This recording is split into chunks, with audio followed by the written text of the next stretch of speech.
আসসালামু আলাইকুম প্রিয় দেশবাসী। আমরা 90%-এর উপরে কিন্তু মুসলমান বাস করি। এই জন্য আপনাদের কাছে আমার দাবি, আমার কথাগুলো একটু বুঝবেন যে মহিলা রাজনীতি হারাম। আমরা মুনাফিক মুসলমান, আমরা না জেনে না বুঝে যদি সেই অপরাধটা পাপটা আমরা করে যাচ্ছি, কিন্তু আপনারা আমার কথাগুলো যাচাই করবেন। যদি সত্যিকারে মহিলা রাজনীতি হারাম হয়, মহিলারা যারা রাজনীতি করে তারা দায়ুস হয়, এটা আমার কথা যাচাই করবেন। দায়ুসের সাথী হলে আমরাও দায়ুস হই।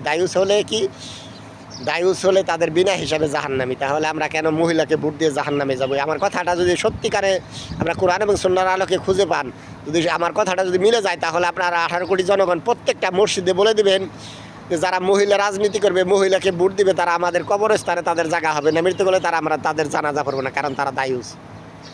এগুলো বাংলাদেশের প্রত্যেকটা মসজিদে যদি বলা দেওয়া হয়, তাহলে কেউ আর মহিলা দিয়ে রাজনীতি করাবে না।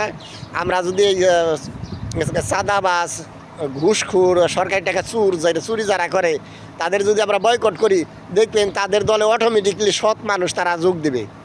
কারণ আমরা ভোট দেওয়ার সময় আমরা দেশের উন্নয়ন দেখি না, আমার নিজের পকেটের উন্নয়ন দেখি। যে পাশ করলে আমি কিছু দুর্নীতি করতে পারবো তাকে ভোট দিই। এই জন্য আমরা নিজেকে না দেখে আসেন, দেশকে ভালোবাসি। যারা সরকারি চাকরি করেন তারা বাকি জীবনটা সৎভাবে চাকরি করবেন, এবং এর বেনিফিটটা কী লাভবান হবেন এটা আপনি কোরআন এবং সুন্নাহর আলোকে খুঁজে বের করেন, অনেক কিছু খুঁজে পাবেন।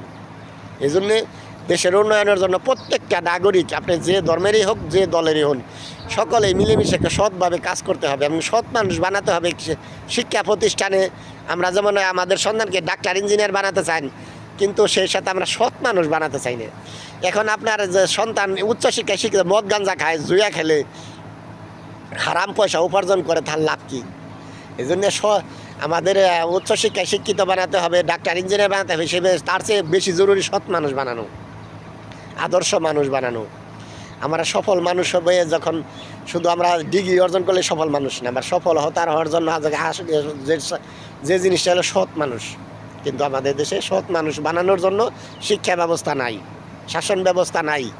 কারণ অপরাধ করলে যে শাস্তি দিতে, তাহলে একটা দুইটা দিক দেয়, মানে দুইটা জিনিস দেয়। সৎ মানুষ, ভালো মানুষ বানাইতে হলে, আদর্শ মানুষ বানাতে হলে অপরাধ করলে শাস্তি দিতে হবে।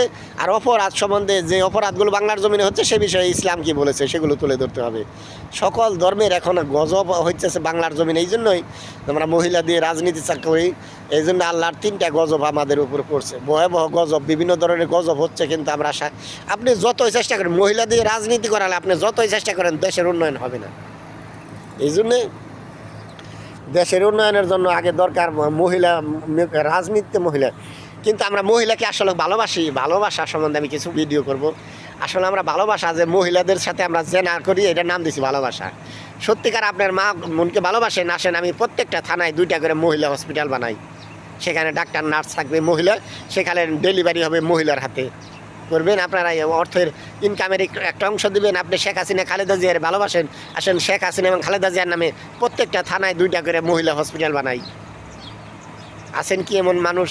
কারণ আমি চাই যে আমার মা বোনেরই যেমন ডেলিভারি হলে যেমন মহিলার কাছে যায়, আপনার মা বোনেরও তেমন যেন মহিলারা চিকিৎসা করায়। এই জন্য মহিলা হসপিটাল, উম্যান হসপিটাল বানাই। এই জন্য শিক্ষা প্রতিষ্ঠান বানাই, আসেন মহিলা স্কুল কলেজে বানাই আমরা নিজেরা উদ্যোগে। সেখানে কোরআন এবং সুন্নাহর জ্ঞান দেই, সেখানে মহিলা শিক্ষক থাকবে। কিন্তু আসলে আমরা মহিলাকে ভালোবাসা বলতে জেনার নাম দিয়েছি ভালোবাসা বলতে আমরা শিখতাম, তাহলে স্বামী স্ত্রীর ভালোবাসা জানতাম, তা যাতে আমাদের তালাক না হয়, সংসারটা শান্তিতে পরিপূর্ণ হয়। আমরা ভালোবাসা যদি শিখতাম, নারীকে আদর্শ নারী বানাতাম, সে আদর্শ নারী হলে আদর্শ সন্তান হতো, সে সন্তানগুলোকে আদর্শ সন্তান বানাতো, সৎ সন্তান বানাতো, চরিত্রবান সন্তান বানাবে। কারণ আমাদের দেশে যে পরিমাণ মোল্লা হয়েছে, তার অর্ধেক পরিমাণ যদি ইসলামের এলেম মা বোনকে দেওয়া হতো, তাহলে অটোমেটিকলি দুর্নীতি কমে যেত আর 90%। কারণ মা যখন সন্তান আদর্শ মা হবে, সব কিছু জানবে ধর্মের সম্বন্ধে, তার সন্তানগুলো সেভাবে গড়ে তুলবে। তার সন্তান জাহান্নামে যাইতে দিবে না, হালাল উপার্জন করতে দেবে বলবে, হারাম উপার্জন করে জাহান্নামে যাইতে দেবে না, জুলুম করতে দেবে না, চাঁদাবাজি, সন্ত্রাসী কর্মকাণ্ড করতে দেবে না। এই জন্য আমি মাদ্রাসা দিয়েছি প্রথম মহিলা, এই জন্য মহিলাদের অগ্রাধিকার আমার মাদ্রাসায়। এরকম আমি চাইতেছি যে আমার এই মাদ্রাসাটা সফল করার জন্য আপনারা সকল প্রকার সাহায্য, সহযোগিতা, পরামর্শ দেবেন, এবং আমার এই মাদ্রাসার শাখা প্রশাখা সারা বিশ্বব্যাপী যেন ছড়াতে পারি, এই জন্য সকল প্রকার সাহায্য, সহযোগিতা এবং দোয়া প্রার্থী আপনাদের কাছে। আপনারা দোয়া করবেন যেন আল্লাহ তাআলা আমার মাদ্রাসা কবুল করে।